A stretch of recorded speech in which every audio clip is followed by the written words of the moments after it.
शंकर सुवन भवानी के नंदना सिद्धि सदन गजवदन विनायका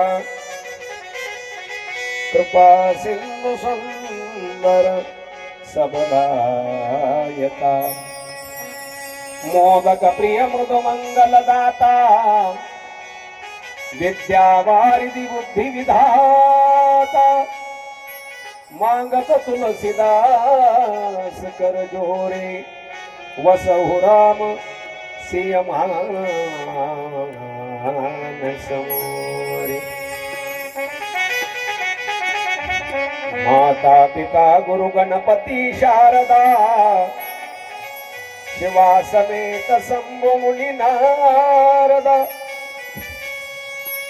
महावीर विनवभू हनुमाना राम जासु जसा बखान सुख सनकादि भगत मुनि नारद जय मुनिवर विज्ञान विशारद प्रणवभो सबई धरती धरि शेषा करवो कृपा जन जानी मुनीसा करवो कृपा जन जानी मुनीसा।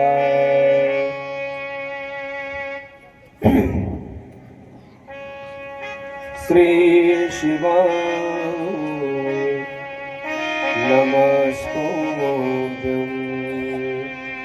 श्री शिवाय नमस्तुभ्यं श्री शिवाय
शिव हर हर हर महादेव।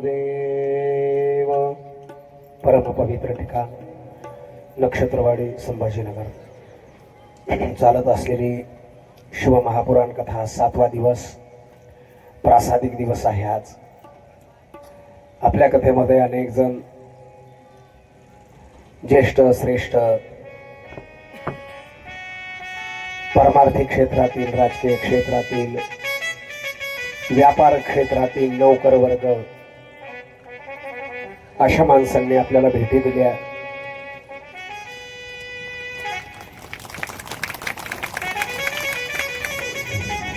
आणि त्याचप्रमाणे श्रद्धेनं काही श्रोतृगण वर्ग, मित्रपरिवार, आमच्यावर प्रेम करणारी काही भक्तगण मंडळी, नातेसंबंधातील ही सगळी गुणीजन मंडळी, या सगळ्यांची उपस्थिती लाभली. आणि आज 7वा दिवस उदय शास्त्री आपल्या कथेमध्ये उपस्थित झाले. जवळजवळ 4-5 दिवसापासून त्यांची मला आठवण आहेच, लक्षात आहेत माझ्या ते. पण व्याप एवढा होता मागे की इथून रात्री व्यासपीठावरून उतरल्याबरोबर जावं लागायचं मला बीडला. आवश्यक होतं ते जाणं. पुन्हा तिथं कथा करायची आणि दुपारची कथा करून तिथून 3 वाजता गाडीत बसायचं. उपरणं जसं अंगावर आहे तसंच 7 दिवस नेहरूच नाही घातला अंगात. तिकडनं उतरायचं आणि इकडे यायचं, इकडनं बसायचं आणि तिथं उतरायचं. आणि यामुळे मला संभाजीनगरमध्ये जास्त जाता आलं नाही. फक्त मी काल सचिनकडे 15 मिनिटं होतो, त्याच्यापेक्षा मला जास्त जाता नाही आलं 15 मिनिटापेक्षा. म्हणून उदयजी संभाजीनगरमध्येच आहेत, त्यांच्याकडे जाणं नाही झालं. पण त्यांची आठवण झाली, भगवान शंकराने त्यांनाच इथे पाठवलं माझ्याकडे आणि ते आज उपस्थित झाले. त्यांना खूप खूप धन्यवाद. उपस्थिती लावल्याबद्दल खूप खूप धन्यवाद उदयजींना. हा सगळा योग घडवणार आहे आमचे पंडित गुरुजी आपल्या समोरच आहे. माझी तुमची भेट जर झाली असेल तर पंडित गुरुजींमुळे झाली. कमिटीला पंडित गुरुजींनी माझा कॉन्टॅक्ट देऊन स्वतः प्रयत्न केले खूप की विलास बुवा तुम्ही आमच्याकडे याच एकदा नक्षत्रवाडीला येऊन पहा, आमच्याकडले लोक फार चांगले आहेत. असं ज्यावेळेस त्यांच्या मुखातून निघलं, जाधवचं वर्णन त्यांनी माझ्याजवळ केलं, तुम्ही एकदा पहा. आणि मग मी येऊन पाहिलं तर नक्षत्रासारखी माणसं मला नक्षत्रवाडीमध्ये दिसली त्यांच्या म्हणण्याप्रमाणे पंडितजीच्या. आणि त्यामध्ये पुन्हा बाबांचं एवढं प्रेम की त्याला अंतच नाहीये. जेवढं गाईवर प्रेम करतात तेवढं साधूवर प्रेम करतात. तेवढं एखादा शिवपुराण प्रवक्ता, मी सगळ्यात लहान आहे आमच्या परिवारामध्ये कथाकारांच्या, पण मोठ्या कथाकारासारखंच प्रेम बाबांचं आमच्यावर. एवढं प्रेम देतात अशी माणसं मी जीवनामध्ये तुरळक पाहिली. नवगण राजुरीला अमृत आश्रम स्वामी महाराज आणि नक्षत्रवाडीमध्ये आपले घाटे गुरुजी बाबा, ही 2 माणसं मी पाहिली. अतिशय प्रेम करणारी, मनातून खूप मोठेपण विसरून, आपलं मोठेपण विसरून दुसऱ्याला मोठेपण देणं, याच्यासाठी खूप मोठं अंतःकरण लागतं आभाळा एवढं. आणि ते आपल्या बाबांकडे आहे. आहे नक्षत्रवाडी आहे, गाईची सेवा करतायत. त्यांच्या गोशाळेमध्ये गेले की असं वाटतं आपण गो लोकातच आलो की काय, कृष्ण लोकातच आलो की काय. असं वेगळे पण वाटत नाही. काही एक वेगळा अनुभव येतो. ज्याला जो आजारी का त्यांना तिथं जाऊन बसलं पाहिजे तासभर 2 तास, त्याचा आजारच बरा होऊन जाईल. रोज गेला आणि बसला तासभर, त्याला आजारच होऊ शकत नाही. पुन्हा कमी कमी होईल. इतकी ऊर्जा आहे त्या जाग्यामध्ये. इतकी छान गोशाळा आहे. मी गेलो होतो, एकदम छान वाटलं मला, एकदम छान, खूप रमणीय वाटलं. अशी आपली नक्षत्रवाडी. आज शिवपुराणातील प्रासादिक दिवस. मी आपल्याला खूप शॉर्ट बट स्वीट कथा सांगणार आहे आज. थोडक्यामध्ये 12 ज्योतिर्लिंगाचं वर्णन सांगून, शिवरात्री महिमा सांगून, शिवपार्वतीला कैलासात पाठवणार आणि पूर्णविराम देणार. आता यावेळेस शॉर्ट बट स्वीट, थोड्यात गोड. ज्योतिर्लिंगाची माहिती आपल्याला काल सांगितलं, मी तुम्हाला सांगणार आहे. भगवान शंकर आहेत, कोटी रुद्र संहितेमध्ये प्रथम भगवान शंकराला नमस्कार केला. भगवान शंकराच्या स्वरूपाचं वर्णन केलं. भगवान कुटुंबासह कुटुंब वत्सल म्हणजे भगवान शंकराचा परिवार कसा. यो धत्य निजमाय यैव भुवनाकारं विकारोचितो न स्याहुः करुणा कटाक्ष विभवौ स्वर्गापवर्गाविदौ प्रत्यकबोध सुखाद्वयं हृदि सदा पश्यन्ति ये योगिनाः तस्मै शैलसुतामचितार्धवपुषे शश्वतः नमः तेजसे. कृपाललितवीक्षणं स्मितमनोज्ञवक्त्राम्बुजं शशाङ्ककलयोज्ज्वलं शमीतघोरतापत्रयम् करोत किमपि स्फुरद परम सौख्यासच्चित् वपुः धराधर सुता भुजोद्वलयितो महो मंगलम. काय सुंदर वर्णन केलं. ब्रह्मदेव नारदाला सांगतायत त्यांनी आणि सूत शौनकांना सांगतायत पार्वतीसह माझा शंकर शोभून दिसायला लागलाय. निर्विकार असून मायेच्या योगे करून विराट जगाचा आकार धारण करून माझा भगवान शंकर त्या ठिकाणी असणारा विराट जगाचा आकार धारण करू शकतो आणि जगरूपाने राहू शकतो. स्वर्ग मोक्ष याचा दाता भगवान भोलेनाथ आहे.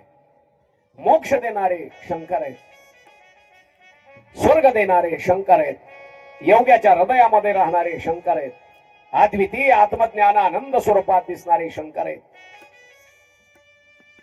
ज्याची कृपा पूर्ण छबी अत्यंत सुंदर आहे, ज्याचा मुखकमल मंद स्मित आहे, जो शोभायमान आहे, चंद्रकलेप्रमाणे उज्ज्वल आहे, त्रितापनाशक आहे, ज्याचं शरीर परम सौख्यकारक आहे, गिरिजा नंदिनीच्या भुजापाशांनी कवळलेले आशय भगवान शंकर.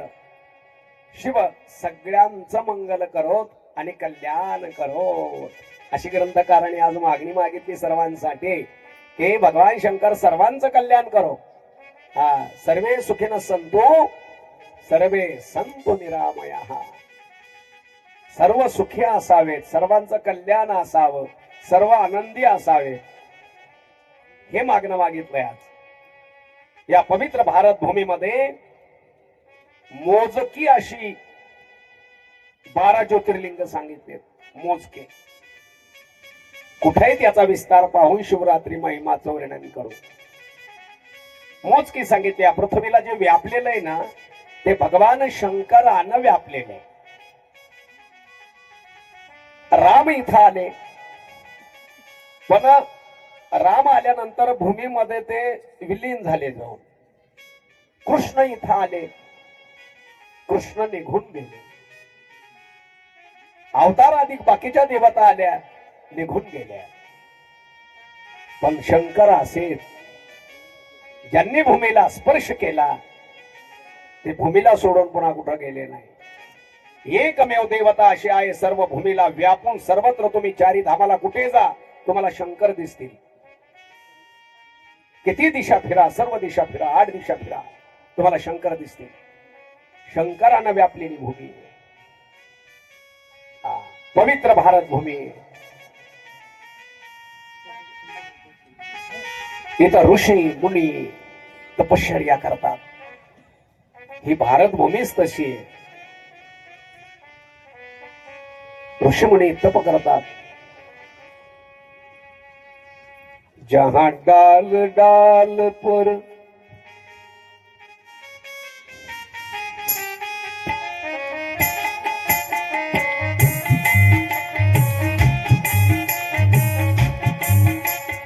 डाल डाल पर सोने चिड़िया करती है बसेरा. ओ भारत देश मेरा, ओ भारत देश मेरा, ओ भारत देश मेरा, ओ भारत देश मेरा. सत्य अहिंसा और धर्म का पद पद लगता घेरा ओ भारत देश मेरा ओ भारत देश मेरा ओ भारत देश मेरा ओ भारत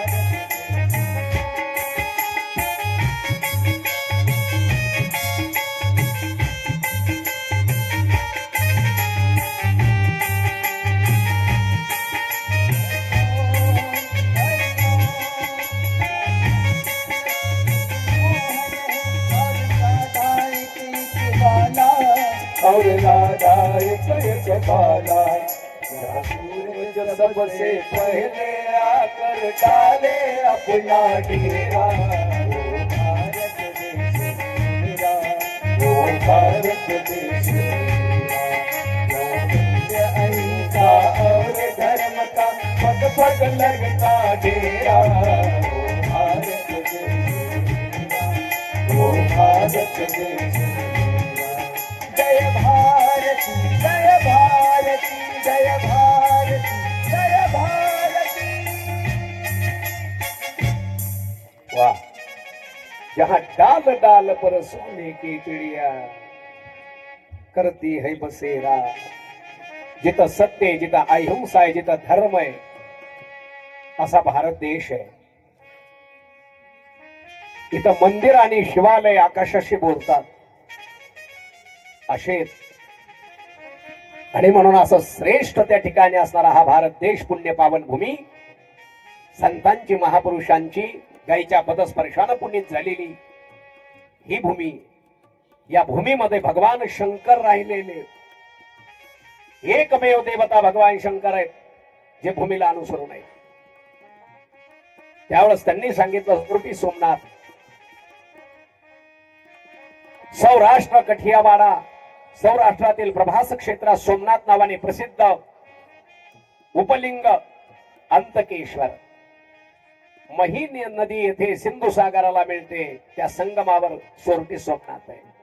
चंद्राने तपश्चर्या करून तिथं प्रकट केलेलं आहे त्यांना. श्री शैल्य पर्वतावर मल्लिकार्जुन नावाने ज्योतिर्लिंग आहे, मद्र देशातील कृष्णा जिल्ह्यात कृष्णा नदीच्या काठावर आहे. उपलिंगाचं नाव रुद्रेश्वर नावाने प्रसिद्ध आहे. शैल्य पर्वतावर मल्लिका, मल्लिका म्हणजे पार्वती, अर्जुन म्हणजे शंकर, म्हणून मल्लिकार्जुन. पौर्णिमेला पार्वती तिथं जाते आणि अमावस्येला शंकर जातात, म्हणून मल्लिकार्जुन असं नाव आहे. शैल्य पर्वतावर लागले, आपल्या मुलासाठी तिथे येणं जाणं केलं. माळव्या क्षिप्रा नदीच्या काठावर उज्जैन उर्फ अवंती नगरीमध्ये महाकाळेश्वर नावाने ज्योतिर्लिंग आहे. उपलिंगाचं नाव दुग्धेश्वर आहे, भूतनाथ या नावाने प्रसिद्ध झालं.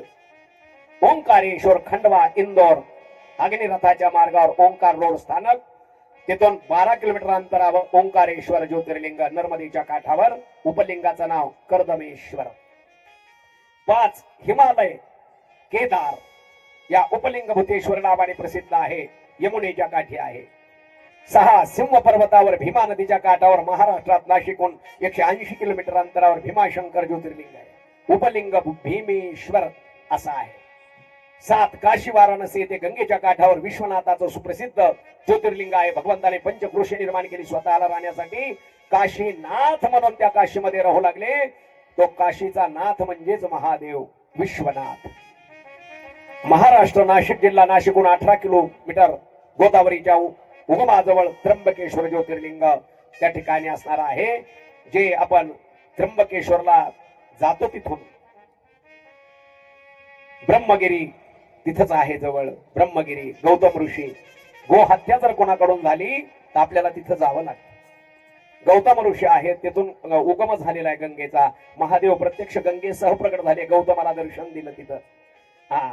आणि मग तिथं राहिले त्या ठिकाणी असणारे ब्रह्मगिरीला, तिथून उगम झालेला गंगेचा. मग त्र्यंबकेश्वर ज्योतिर्लिंग महाराष्ट्रात नाशिकहून 18 किलोमीटरवर. परळी वैजनाथ नावाने ज्योतिर्लिंग महाराष्ट्रात मराठवाडा. परळीला कमिटी आली होती, परळीला दर्शनाला गेले होते. तिथं आलेलं रावणाचा इतिहास येतो याच्यामध्ये. रावणाच्या हातातून ठेवण्यात आलं, तिथंच राहिलं असं वर्णन येतं त्याचं. 9व्या क्रमांकाचं. 10व्या क्रमांकाचं औंढा नागनाथ ज्योतिर्लिंग महाराष्ट्र मराठवाडा हिंगोलीहून 27 किलोमीटर अंतरावर त्या ठिकाणी असणार आहे औंढा नागनाथ. एका राक्षसीने काही भक्त शिवगण बंदिस्त ठेवले होते. शिवचिंतन त्यांनी केल्यावर तिथं प्रकट झाले होते ते. मग तिथं औंढा नागनाथ म्हणून प्रसिद्ध अशा प्रकारचे ज्योतिर्लिंग झालं. 11वं सेतुबंद रामेश्वर ज्योतिर्लिंग भारताच्या दक्षिण टोकाला हिंद महासागराच्या तटावर त्या ठिकाणी आहे. घृष्णेश्वर महाराष्ट्र मराठवाडा जिल्हा संभाजीनगर वेरूळ इथे आपल्याला जावं लागतं. तिथं आपल्याला घृष्णेश्वर म्हणून घुष्मा नावाची भगवान शंकराची परमभक्त झाली. मूल बाळ नव्हतं, काही नव्हतं. नंतर त्या ठिकाणी असणारा तिनेच बहिणीशी विवाह करून दिला. त्याला पुत्र झाला, तिला स्नुषा आली. आणि या घुष्मेनं काय केलं, तिला पुत्र झाल्यावर हिच्या मनात राग आला. तिच्या मुलाचे तुकडे करून सरोवरामध्ये टाकले. पण ती अशी एक शिवभक्त होती त्या मुलाची आई की जिनं 108 पार्थिव शिवलिंग तयार करायचे आणि त्या तलावामध्ये टाकायचे. तिचा मुलगा हिने मारला, तलावात टाकला रात्रोरात. तिला आठव सुद्धा नाही त्या गोष्टीचा. आणि सकाळी तिला सांगण्यात आलं तुझा मुलगा गेला. तिने लक्ष दिलं नाही. 108 शिवलिंग केले, तलावात टाकले आणि महादेवाची विनंती केली हात जोडून.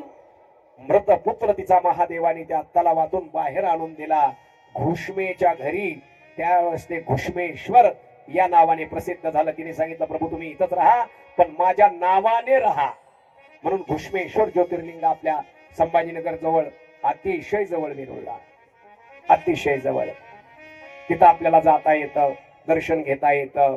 अशा प्रकारचे त्या ठिकाणी असणारे हे 12 ज्योतिर्लिंग प्रसिद्ध आहेत त्या ठिकाणी असणारे. म्हणून आपण फक्त त्याचं काय करणार आहेत, चिंतन करणार आहे. श्लोक सगळ्याचे म्हणणार आहे. तुम्हाला वर्णन तर सांगितलं कोणतं कुठं आहे, कोणतं कुठं आहे. आता कसं आलं ते कसं प्रकट झालं याचा विस्तार वेगळा आहे. पण आपण तसं नाहीये, नामस्मरणाच्या रूपाने त्याचं चिंतन करूया. सौराष्ट्र देशे विशदे तिरम्मे ज्योतिरमयं चंद्रकलावतंसं भक्ति प्रदानाय कृपावतीर्णौ तं सोमनाथं शरणं प्रपद्ये.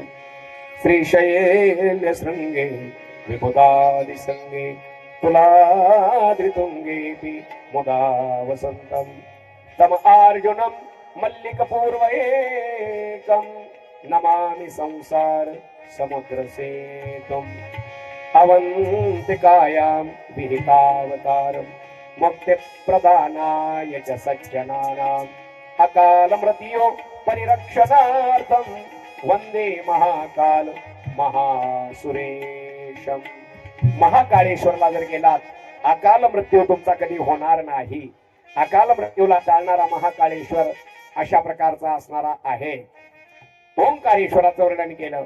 कावेरिका नर्मदयो पवित्रे समागमे सज्जनतारणाय सदैव मान्दातृपुरे वतंसं ओंकारमीशं शिवमेकमेणे.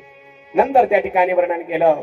महाद्रिपार्श्वे च तटे रमन्तं सम्पूज्यमानं सततं मुनिद्रैः सुरासुरैरक्षमोरोगाध्ये केदारमीशं शिवमेकमेणे. केदारेशस्य भक्ताय मार्गस्था तस्य वै मृताः तेऽपि मुक्ता भवत्यैव नात्र कार्या विचारणा. शिवपुराण सांगतं केदारेश्वरला जे जातात, केदारेश्वरला गेल्याच्या नंतर केदारेशस्य भक्ताय मार्गस्था तस्य वै मृताः. काही काही भक्त मरण्यासाठी जातात की आम्हाला वाटत शिवाच्या भेटीला जाताना मृत्यू यावा. पडत लागत मरण येत नाही. काही काहीला बिलकुल नाही. मार्गस्था तस्य वै मृताः. मुक्त होतो तिथं मेलेला, मुक्त होतो. नात्र कार्या विचारणा. पुन्हा काही त्याचं कार्य शिल्लक राहत नाही. अशा प्रकारचा केदारेश्वर आहे. भीमाशंकर यज्ञाकिनी शाकिनी का समाजे निषेव्यमानं पिशिता शनै च सदैव भीमाद्रिपदः प्रसीदं तं शंकरं भक्तहितं नमामि. भीमाशंकराला वंदन केलं. काशी विश्वनाथ सानंदमानंदवने वसंतम आनंदकंदम रतपापवृंदम वाराणसी नाथनाथनाथं श्री विश्वनाथं शरणं प्रपत्ते. अशा पद्धतीनं 12 ज्योतिर्लिंगाचं वर्णन केलं. 12 ज्योतिर्लिंगाचा महिमा गायला. परळी वैजनाथाचा महिमा गायला. पूर्वोत्तरे प्रज्वलित का निधाने सदा वसंतम गिरिजा समेतम सुरासुरादिपाद पद्मं श्री वैद्यनाथम तमहं नमामि. औंढा नागनाथाचा महिमा गायला. या मे सदंगे नगरी तिरम्मे विभूषितांगे विदितैश्च भोगैः सदभक्ति मुक्ति प्रतमीशमेकं श्रीनागनाथं शरणं प्रपद्ये. स्वताम्रपर्णं जलराशि योगी निपद्यसे त्वं विशखैरसङ्खे श्रीरामचन्द्रेण समर्पितं तं रामेश्वराख्यं यतं नमामि. ईलापुरे रम्य विशालकेऽस्मिन् समुद्रलसन्तं जगदवरेण्यं वन्दे महोदासरसस्वभाव कृष्णेश्वराख्यां शरणं प्रपद्ये. अशा प्रकारचं 12 ज्योतिर्लिंगाचं वर्णन केलं. आणि 12 ज्योतिर्लिंग प्रकट झालेलं वर्णन करून त्या ठिकाणी ब्रह्मदेवाने सर्वांना नारदासहित सर्वांना त्या ठिकाणी सांगितलं. आणि पुढे व्रत भगवंताची सांगितली. त्या व्रतामध्ये श्रेष्ठ व्रत सांगितलंय. सदाशिवांचं 14 वर्ष करावं लागतं. त्या व्रताचं नाव आहे शिवरात्र. शिवरात्र करताना किती वर्ष करायची? 14 वर्ष. प्रत्येकाने व्रत एकदा धरलं शिवरात्र की सोडायचं नाही. 14 वर्ष करायची. मग त्याचं उद्यापन सांगितलं शिवपुराणात. नाही तर मग ते धरायची शिवरात्र. डॉक्टर म्हणजे आता तुम्हाला उपास जमत नाही तर आता काय करायचं, असं होतं. मग एक तर धरायची नाही, महाशिवरात्रीत धरायची. मग ही वर्ष नाही. आणि जिला महिन्याच्या धरायच्या त्या माता माऊल्याने किंवा भक्तगणाने 14 वर्ष व्रत करायचं. 14 वर्ष अखंड 14 वर्ष शिवरात्री व्रत करावं. त्रयोदशीच्या दिवशी भुक्त राहावं. चतुर्दशीला पूर्ण दिवस उपवाशी राहावं. शिवरात्रीच्या दिवशी नित्य कर्म आठवून शिव मंदिरात जाऊन भगवंताचं भजन करावं. जे पाहिजे ते प्राप्त होतं. शिवरात्रीला भजन करीत जावं. धन्य शिवरात्री कथा जे ऐकती इच्छिले पावती सर्व काही. घातकाचा नाश पुण्यवाणे फार शेकी विश्वंभर कृपा करी. शिवरात्र केल्याने, कथा ऐकल्याने, शिवपुराण ऐकल्याने काय होईल? भोग्य ज्ञान वाढेल संतान. काळ करी चरण सेवा त्याची. नामदेवरायाने वर्णन केलंय. नामामणे शिव अक्षरे दोणी जपावे सज्जनी वारंवार. हे शिव महिमा. म्हणून शिवरात्र इतके श्रेष्ठ आहे. त्या दिवशी जर आपल्याला पूजा घडली, अनेक पातकाचा नाश होऊन शंकर कृपा करतात. सगळेजण एकदा भगवान शंकराकडे आले आणि भगवान शंकराला त्यांनी नमस्कार केला. देव देव महादेव नीलकंठ नमोस्तुते कर्तुमिच्छामहं देव शिवरात्री व्रतं तव. तव प्रभावात देवेश निर्विघ्नेन भवेदिनी. कामाद्या शत्रो मावै पीडां कुरुन्तो नैव. जो शिवरात्र करतो त्याच्यावर भगवान शंकर एवढी कृपा करतात, त्याचा प्रभाव एवढा होतो, विघ्न येत नाही. पहिली गोष्ट. दुसरी गोष्ट, जे कार्य मनामध्ये धरलंय, जी इच्छा धरलेली ती इच्छा पूर्ण होते आणि अकाल मृत्यू त्याचा होत नाही. शिवरात्रीला रुद्राभिषेक करत जा महादेवाला. बिलकुल आपल्या देहावर संकट येणार नाहीत, काहीच नाही. तुमच्या व्रताची माहिती सांगा. भगवान शंकराने आपल्या शिवरात्री व्रताची माहिती ब्रह्म विष्णू या सर्व देवांना दिली. त्यांनी सांगितलं. आपण व्रत करत असताना, त्या व्रताचा महिमा सांगत असताना व्याधेश्वर वर्णन केलं. व्याधेश्वर अरण्य होतं. गुरु गृह नावाचा एक भिल्ल जातीचा व्याध होता. कुटुंब मोठं होतं. हरणाला मारून खायचा, मांसाहार करायचा. असं करत असताना एक दिवस जीवनात असा आला, शिकारच भेटली नाही. मोठं दुःख झालं त्याला. काय करू. शिवरात्रीचा दिवस होता. आदल्या दिवशीपासून फिरत होता शिकारीला. शिवरात्रीच्या दिवशी एकांतात आला. एका बेलाच्या वृक्षावर चढला. पाण्याची पिशवी होती, त्यांना ती टांगली एका फांदीला. धनुष्याला बाण लावला आणि वृक्षावर बसला. बेलाच्या वाट पाहत बसला. पाणी प्यायला सरोवराजवळ एखादी हरणी येईल, मी तिची शिकार करीन. वर अडकवलेली पिशवी पाण्याची बेलाच्या झाडाला. तिचा थेंब थेंब पाण्याचा खाली पडू लागला. त्या बेल पानाखाली होत शिवलिंग. अनायासे त्याच्या हाताने तो थेंब थेंब पडायचा त्या शिवलिंगावर. दिवस होता शिवरात्र. आलं लक्षात? आणि सकाळपासूनच होता तो झाडावर. बेलाचं पान तोडून टाकायचं, ते शिवलिंगावर पडायचं. त्याला माहित नाही इथं शिवलिंग आहे. पिशवी अडकवली, थेंब थेंब पाणी त्या शिवलिंगावर. त्याला माहित नाही ती शिवलिंग आहे.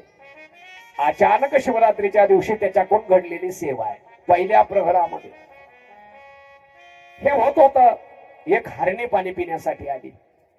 त्यांना बाण त्या ठिकाणी धनुष्याला लावला आणि त्यावेळेस त्या ठिकाणी ती हरणी बोलू लागली. हे काय करायला, काय करायला? सांगितलं मला तुला मारायचंय. हे व्याधा व्याधा, मला मारू नको. अरे व्याध म्हणला, ही तर बोलायला लागली. हरणी असून बोलते, असं कसं काय? ऐक ऐक, मी शपथ घेते, मी शपथ घेते, मी परत येते भेटून. तुझं काय खरंय? कशी येणार? तिनं सांगितलं, वेद विकल्यानं जे पाप होतं, ब्राह्मणाने नित्य कर्माचा त्याग केल्याने जे पाप होतं, पतीची आज्ञा मोडल्यावर पत्नीला जे पाप लागत, ते पाप सगळं माझ्या माथ्यावर बसल म्हणे. जर मी परत नाही आले तर ते माझ्या माथ्यावर बसल. पुन्हा सांगितलं त्याने, जो चिकटपणा करतो, पैसा असून देत नाही सत्कर्माला, त्याचं पाप, शंकरापासून विन्मुख झालेल्याचं पाप, मित्राला धोका दिल्याचं पाप, विश्वासघात केल्याचं पाप, धर्मभ्रष्ट झाल्याचं पाप, छळ कपट करणारा त्याचं पाप. मी जर परत नाही आले तर ते पाप मला लागेल. मी शपथ घेऊन सांगते की मी परत येते. नंतर मला मार, काही हरकत नाही, पण मला माझ्या पतीला भेटून एकदा येऊ दे. व्याध म्हणला, हरणी असून बोलायला लागली, नक्की काहीतरी विशेष आहे. जा जा म्हणला, जा जा जा. दिलं पाठवून दिला. पुन्हा लागली तिच्यावर विश्वास ठेवून पुन्हा दुसरा धनुष्याला बाण लावला. लागली तयार शिकारीला. चौखऱ्या मारीत उड्या मारीत ती हरीण निघून गेली. दुसरी हरीण आली. त्या ठिकाणी असणारी दुसरा प्रहर चालू झाला. तिची बहीणच होती आलेली. पाणी प्यायला लागली आणि धनुष्याला बाण. हे काय करतो, काय करतो? माझं कुटुंब उपाशी आहे. 3 दिवस झालं खायला काही नाही. मला तुझी शिकार करायची आहे. तुझं मांस माझ्या घरचे खातील. मी मारायला आलोय तुला. तिने सांगितलं, मार खुशाल, पण आत्ताच नाही, आत्ताच नाही. ती बोलायला लागली.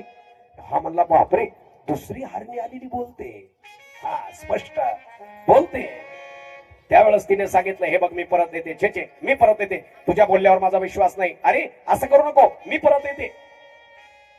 विष्णूची शपथ घेते म्हणली, विष्णूची, मी परत येते. सर्व पुण्य तुला देते म्हणली. माझं वचन मोडणाराचं जे पाप आहे ते मला लागेल. हे व्यादेश्वरा, जो स्त्रीला सोडून, आपल्या धर्मपत्नीला सोडून इतर स्त्रीच्या नादी लागतो आणि पतिव्रतेला छळतो, त्रास देतो, ते जे पाप होतं त्याला, ते पाप मी नाही आले तर मला लागेल. स्वधर्माचा त्याग केल्याचं जे पाप आहे, परधर्म स्वीकारल्याचं जे पाप आहे, ते मला लागेल. परधर्म भयावह. अर्जुनाला भगवान सांगतात, अरे आपल्या धर्मात राहून आपल्याला चटणीवर तेल जरी नाही भेटलं तरी हरकत नाही, पण आपला धर्म सोडायचा नाही.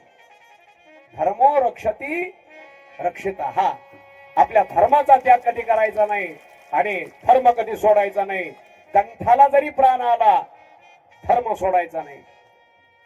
शंभू राजाला नुसतं मन म्हणले, तू नुसतं मन, आम्ही तुला जीवदान देतो. धर्म सोड म्हणले, तो हिंदू धर्म आणि आमच्या धर्मात आहे, आमच्या पंथात. तो धर्मच नाही ना त्यांचा.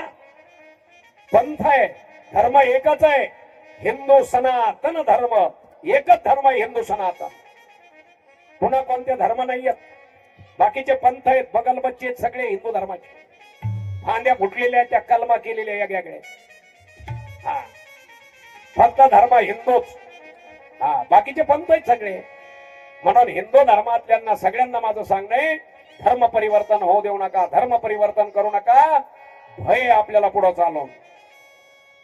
म्हणून दुसऱ्या धर्मात कधी जायचं नाही. परधर्म भयावह, त्याच्यात भय असतं आपल्याला. आपल्या कितीतरी हिंदूंच्या मुली धर्म परिवर्तनामध्ये विलीन झाल्या आणि त्यांना मारण्यात आलं. सोशल मीडियाला तुम्ही बातम्या पहा, पेपरला पहा, तुमच्या लक्षात येईल. गोर गरीब माणसं आपले जवळ केले, त्यांना पैसा दिला, संसार दिला, भांडे कुंडे दिले आणि त्यांना घुलकावून दुसऱ्या धर्मामध्ये कन्वर्ट करण्यात आलं. आपल्या हिंदू माणसांनी आपला धर्म सोडायचा. परधर्म भयावह. काय होतं? पाप लागत. पित्र नरकाला जाते. पित्र आपल्या घरचं जेवत नाही, देवता आपल्या हाताने पूजा घेत नाही. म्हणून धर्म सोडायचा नाही. जो परधर्म स्वीकारतो त्याचं पाप होतं तयार. विष्णू भक्त असून शिवाची निंदा करतो त्याचं पाप तयार होतं. आई वडिलाचं श्राद्ध करीत नाही कोणी, त्याचं पाप तयार होतं. आई वडिलाची सेवा करत नाही त्याचं पाप तयार होतं. हे व्याधा, मी जर परत नाही आलं ते सगळं पाप मला लागेल. दुसरी हरणी शब्द दिला, येते मी. परवानगी दिली. जा म्हणला बाई, पहिली सारखीच बोलतीस तू, जा. दुसरी गेली निघून. तिसरी हरणी आली आणि धनुष्याला बाण लावलेला. अरे काय करायला? माझं कुटुंब उपाशी, मला त्या ठिकाणी असणार हरणाला मारून त्याचं मांस द्यावं लागतं घरी, मी तुला मारणार आहे. तिने सांगितलं मारू नको, मारू नको. व्याधा, मारू नको रे, माझी लेकरं घरी उपाशी, मी त्यांना दूध पाजून परत येते आणि तुझ्या भेटीला येते, मग मला मार. आता मारू नको. माझी बहीण आहे, माझे लेकरं तिच्या स्वाधीन करते मी, आणि मी येते रे, मला नंतर मार. त्या ठिकाणी सामर्थ्य असून जो परोपकार करत नाही ते पाप मला लागेल. साधू पुरुषाने त्या ठिकाणी सांगितलेले महाराज, या सामर्थ्ययुक्त नराहा परोपकारम नैव न कोती तस्य सामर्थ्य व्यर्थ भवेत परतत्र स नरकम व्रजेत. व्याधाला तिने सांगितलंय हरिणीने. तिने काय शब्द दिला? या सामर्थ्ययुक्त नरहा परोपकारम वै न करोति तस्य सामर्थ्यम व्यर्थ भवेत परत्र नरकम व्रजेत. काय सुंदर सांगितलं. सामर्थ्य आहे, पैसा आहे, पण सत्कर्माला देण्याची इच्छा नाही, अशा माणसाला नरक भेटतो. आणि तो नरक मी परत नाही आले तर त्याला नाही, पण मला भेटत. पाप मी घेते म्हणली, पण मी परत देते. मला लेकरायला बहिणीच्या स्वाधीन करू दे, जाऊ दे. शिवरात्रीचा दिवस होता, तिसरा प्रहर. लागलीस तो म्हणला, जा बाई. पान तोडे राग राग टाकले, शिवलिंगावर पडले, पिशवीच थेंब थेंब पाणी शिवलिंगावर. व्याध म्हणला, ह्या हरणायला वाचा फुटती, चांगली गोड गोड बोलते, शिकार करायची तर पळून जाते, तर कायच करावं म्हणला. लवकर परत ये, लवकर परत ये पाणी प्यायला. पुन्हा म्हणले, हो येते, घरून भेटून येते, बरं घरी भेटून येते.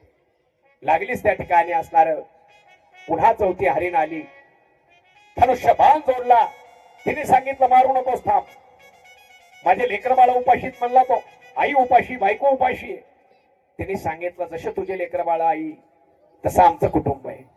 माझ्या पतीच्या स्वाधीन माझी लेकर करते आणि तुला भेटायला येते. जाऊ देत मला, जाऊ देत मला.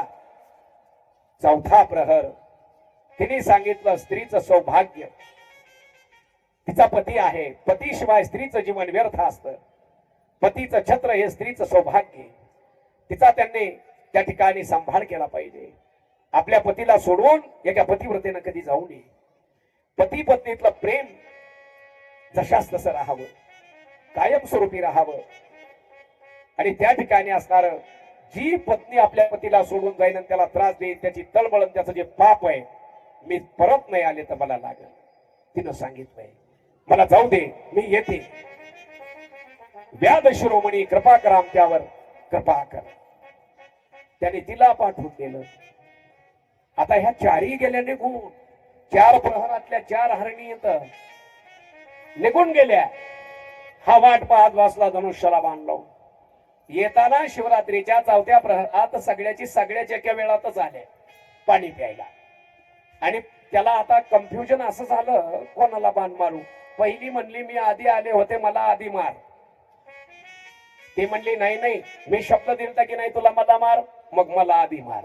तिसरी म्हणली नाही नाही, या दोघीला मारू नकोस, मला मार.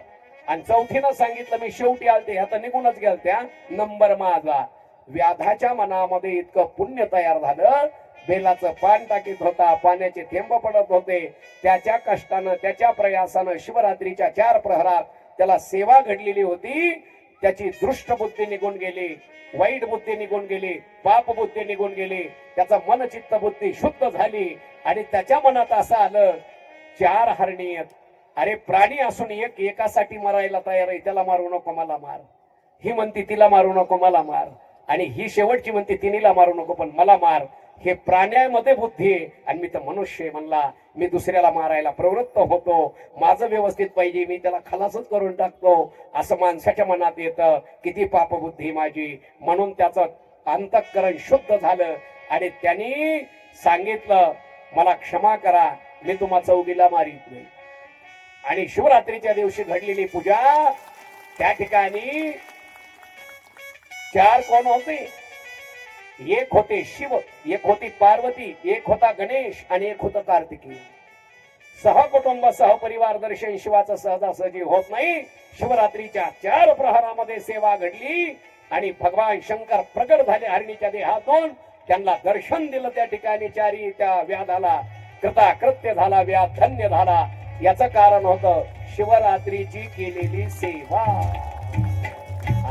शिवरात्री महिमा म्हणते त्याला. शिवरात्र होती माघ महिन्यातली, त्याला घडली सेवा. तसं शिवरात्रीला बिल्वदल जरी वाहिलं महादेवाला, तर त्या बिल्वदलाचा परिणाम महादेव प्रसन्न होतात आपल्या भक्तावर. म्हणून आपले जाधव गुरुजी एकदा त्या ठिकाणी म्हणतीलच बेलाचं गीत आणि आपण त्याचा आनंद घ्यायचा. म्हणजे प्रसादाला भूक लागते आपल्याला, ऐके नाही. शंकराला माझ्या, महादेवाला माझ्या, आवडते बेलाचे पान पान, आवडते बेलाचे पान पान, आवडते बेलाचे पान पान, आवडते बेलाचे पान. शंकराला माझ्या, महादेवाला माझ्या, आवडते बेलाचे पान, आवडते बेलाचे पान पान, आवडते बेलाचे पान. शंकराला माझ्या,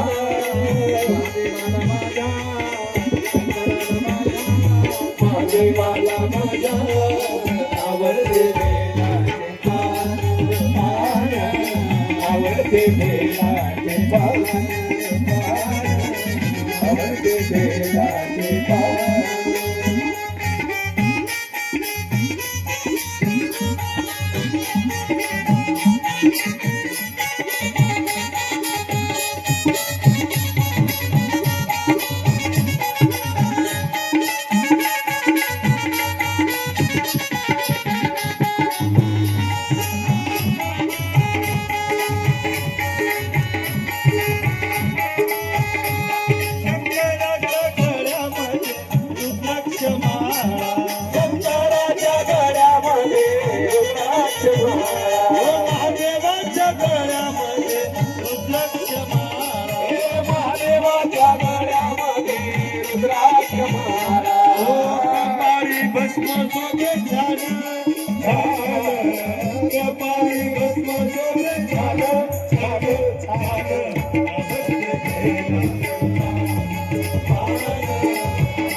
पान, आवडते बेलाचे पान.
आवडते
बेलाचे हर हर महादेव. बसा, चला बसा. भगवान शंकर आणि व्याधांना सहपरिवार दर्शन दिलं आणि भगवान शंकर कैलासामध्ये जाऊन विराजमान झाले. म्हणून आज आपण कथा काय श्रवण केली तर 12 ज्योतिर्लिंग कुठे आहेत, कशा आहेत, त्याचं वर्णन आणि शिवरात्री महिमा एवढं सांगून आपण भगवान शंकराला कैलासात स्थित केलं. एवढंच आपण आज श्रवण केलं आणि आज रोजच्या सारखा आनंद आपण थोडासा घेतला. जे जाधव गुरुजी आहेत त्यांच्या मधुर स्वराने संगीताने आपल्याला मंत्रमुग्ध केलं सगळ्यांना, त्याच्यामुळे आपल्याला आनंद घेता आला. असाच जाधव सरांनी सहकार्य संभाजीनगरकडे कथा असेल असंच तुम्ही आम्हाला सहकार्य करावं हीच विनंती आमची तुमच्या सर्व या संगीत वृंदांना आहे. थोडं आम्हाला सांभाळून नेत जावं, आम्ही ग्रामीण भागातले आहोत आणि संभाजीनगरकडे कथेचा ओघ पंडितजीच्या कृपेनं त्या ठिकाणी शिवाच्या कृपेनं अधिक मासामध्ये शक्यता दाट आहे कथेची, म्हणून थोडं लक्ष ठेवा आमच्यावर तुम्ही सगळेजण. असं हे सगळ्यांना मी धन्यवाद देतो, गुरुजींना प्रणाम करतो. गुरुजीने खूप चांगली सेवा मला दिली. धनंजय असतील, हे गुरुजी असतील. आमचे पिताजी तर आम्हाला सोडून गेले 9 वर्ष झालं, पण आता पिता समान जर कोणी असेल तर ते घाटे गुरुजी आहेत आम्हाला. म्हणून गो लोक त्यांच्याकडे आहे. ज्यांना आपला उद्धार करायचा त्याने तिथं जाऊन गाईच्या चरणाची धूळ कपाळाला लावीत जाव, म्हणजे उद्धार होईल. अशी श्रेष्ठ सेवा गायीची करतायत ते कृष्ण प्रिय आहे. जो गायीची सेवा करतो तो भगवान श्रीकृष्णाला प्रिय होतो, जो कृष्णाला प्रिय होतो तो भगवान शंकराला प्रिय होतो. म्हणून तिन्ही देवाचे प्रिय जर कोण असतील तर आपले घाटे बाबा आहेत की जे तिन्ही देवांना प्रिय आहेत, ब्रह्म विष्णू महेशांना. असे पुण्य पावन आत्मा आपल्याकडे विराजमान आहेत नक्षत्रवाडीमध्ये. तर त्यांनाही शतशः प्रणाम मी व्यासपीठावर करतो. इथून त्या ठिकाणी असणार आणि कथा शिवचरणी समर्पित करून टाकतो.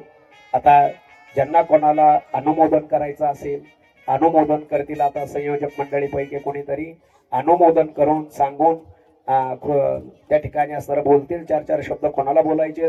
नंतर ग्रंथपूजन होईल, नंतर नैवेद्य समर्पित होईल आणि नंतर महाप्रसादाचा दर्शन होईल.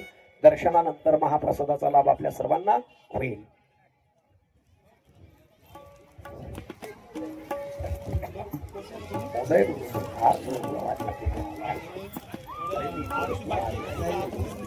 आहे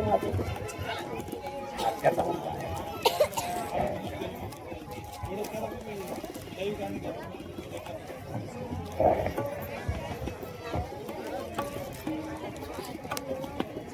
चर्चेला भेट देण्यासाठी प्रभाग क्रमांक 29 मधल्या नगरसेविका श्वेताताई सुमित त्रिवेदी या ठिकाणी उपस्थित झालेले आहे.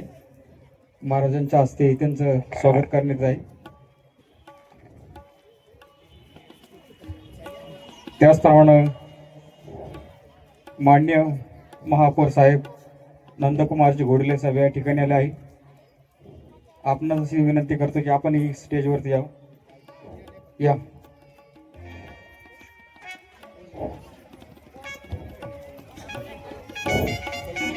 मान्य महाराजांच्या हस्ते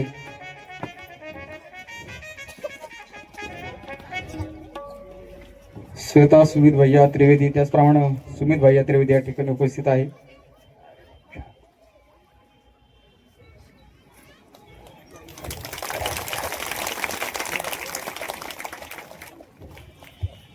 नमः पार्वते पते हर हर महादेव. आवाज कमी येतो. हर हर महादेव.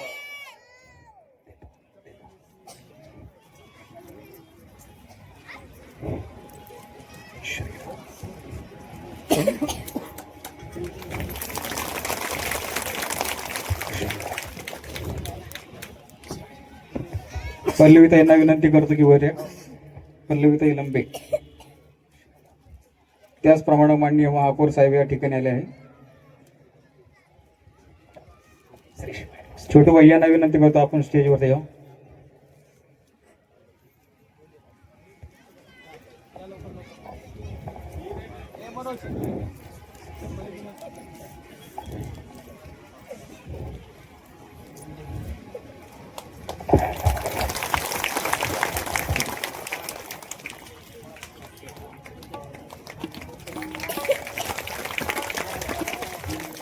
नमः पार्वते पते हर हर महादेव.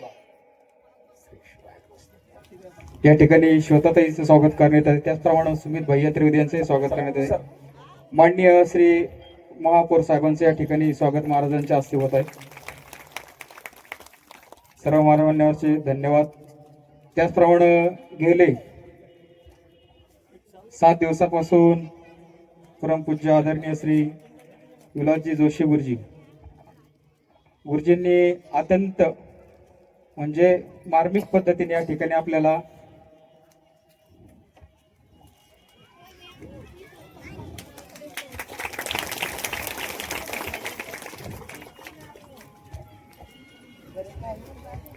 अत्यंत सुमधुर वाणीतून महाराजांनी गेले आपल्याला 7 दिवस या ठिकाणी कथा सांगितली आहे. महाराज आमच्या काही कमिटीकडून गावकरी मंडळीकडून काही चूक भूल झाली असेल, कलाकार मंडळीला ही विनंती आमच्याकडून काही चूक भूल झाली असेल तर माफ करावी. त्याचप्रमाणे सर्व कमिटीच्या मंडळीच्या वतीने या ठिकाणी आदरणीय विलासजी जोशी गुरुजींचं या ठिकाणी स्वागत करण्यात येत आहे. कमिटी मंडळीला विनंती करतो की गुरुजींचं या ठिकाणी स्वागत करावं.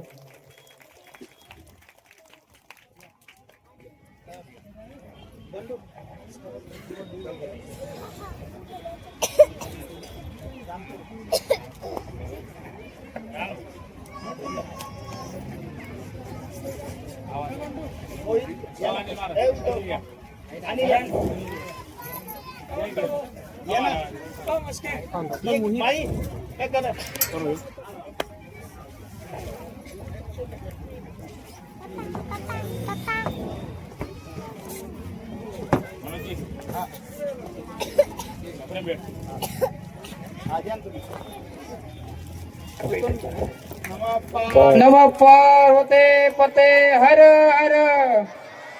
प्रभु रामचंद्र भगवान की, भारत माता की. सगळे मंडळींना विनंती की आपण व्यवस्थित उभे राहा. समोरून या ना, काही आहे ना, मी आहे.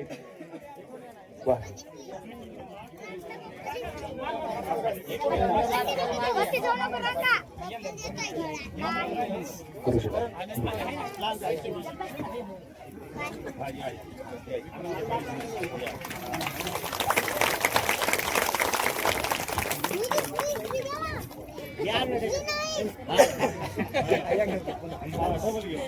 त्याचप्रमाणे घाटे गुरुजींचा या ठिकाणी ग्रामस्थ मंडळीच्या वतीने सत्कार होत आहे.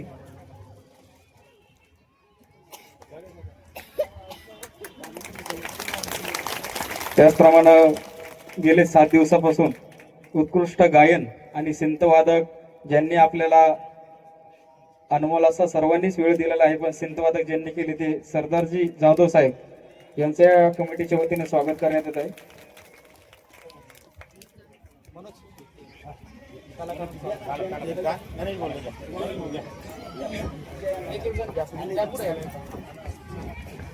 त्याचप्रमाणे उत्कृष्ट तबला वादक सचिन भाऊ शिंदे यांचं या ठिकाणी स्वागत करण्यात येत आहे.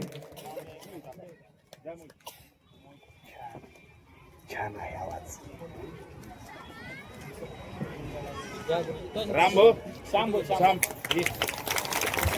त्याचप्रमाणे उत्कृष्ट पॅड वादक अभिषेकजी वागचोरे यांच्या ठिकाणी स्वागत करण्यात येत आहे.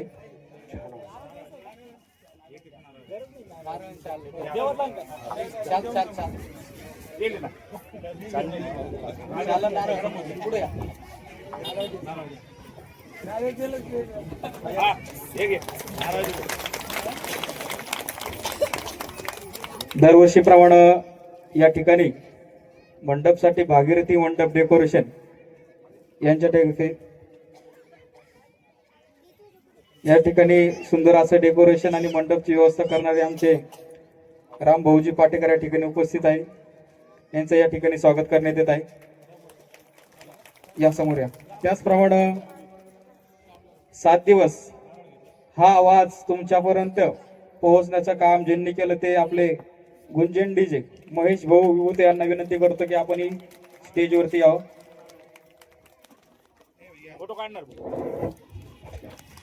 या सर्व कार्यक्रमाची जाहिरात बंडूला पण विनंती करतो. बंडू भाऊ वरती या. या सुंदर कार्यक्रमाचे पोस्टर बॅनर ज्यांनी आम्हाला तयार करून दिले ते आपले पाटील मल्टी सर्व्हिसेसचे नागेश पांगरे इथं असतील. त्यांना विनंती की आपण वरती यावं.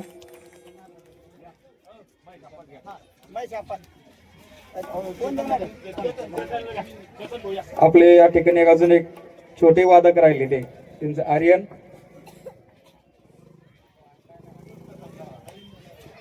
आर्यन वानारसे. त्याचप्रमाणे आमच्या गेले 7 दिवसापासून नित्यनेमाने हरिपाठाची ज्यांनी सेवा केली आमचेच माऊली भजनी मंडळाचे सदस्य आदरणीय थोटे गुरुजी यांना विनंती करतो की आपण वरती यावं. थोटे गुरुजी.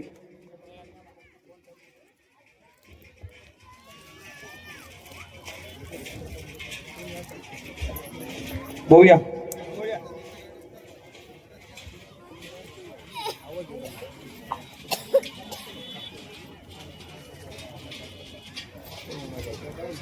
अनिल वारस पाटेकर वरती.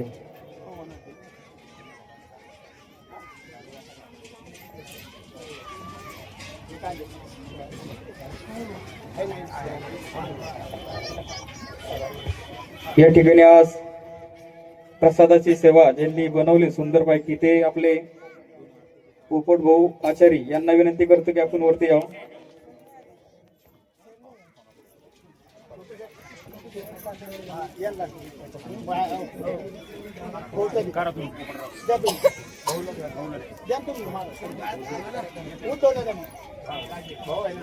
भाऊचं स्वागत करा. पुढे या. पाटेकर महाराज करा.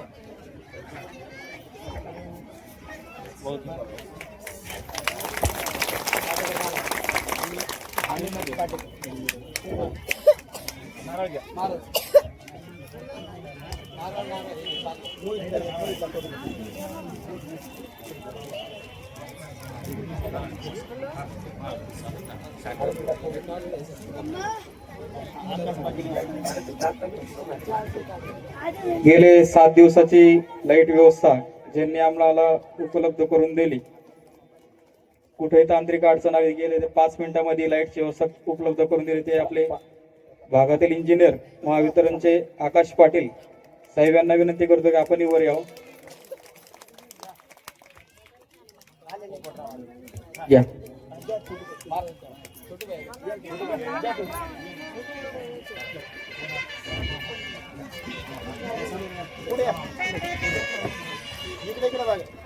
बघ.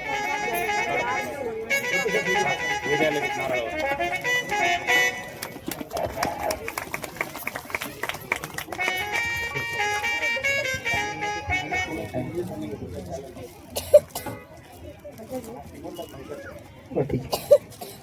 नागेश भोपांगरे यांच्या मंडळी आलंय का यावर वहिनी कुठे वहिनी कुठे दोन टाकून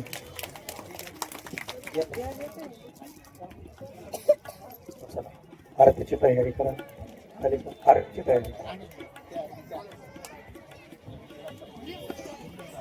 आरती गेले 7 दिवस आपल्याला गायनाची सेवा आणि पद्धती सेवा पंडितजी ठोसर गुरुजी यांनी दिलेली आहे. गुरुजींना विनंती की आपणही स्वागत घ्यावं. आमच्या गावकरी ग्रामस्थ मंडळींनी आपण विनंती त्याचप्रमाणे भजनी मंडळाचे आमचे सदस्य चौरे साहेब यांना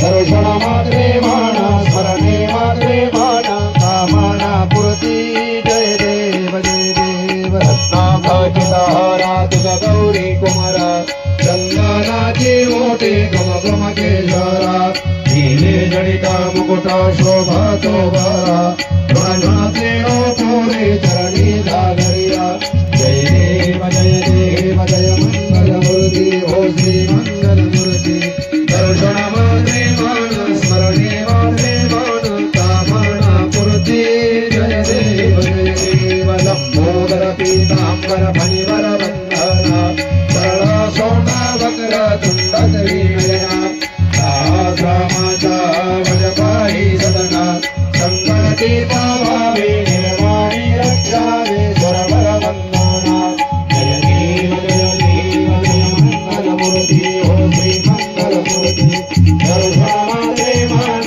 स्मरणे मात्रे मान कामना पुरती जय शिव ओंकारा प्रभो हर शिव ओंकारा ब्रह्मा विष्णु सदा शिव ब्रह्मा विष्णु सदा शिव अर्धांगिरा ओम हर हर हर महादेव एकानन चतुरानन पंचानन राजे पंचानन राजे हंसासन गरुडासन हंसासन गरुडासन दशवाहन साजे ओम हर हर हर महादेव ओम भुजगान चतुर्भुज दशभुजने सोहे शिव दशभुजने सोहे तीनो रूप निरखता तीनो रूप निरखता त्रिभुवन जन मोहे ओम हर हर हर महादेव आवन माला धारी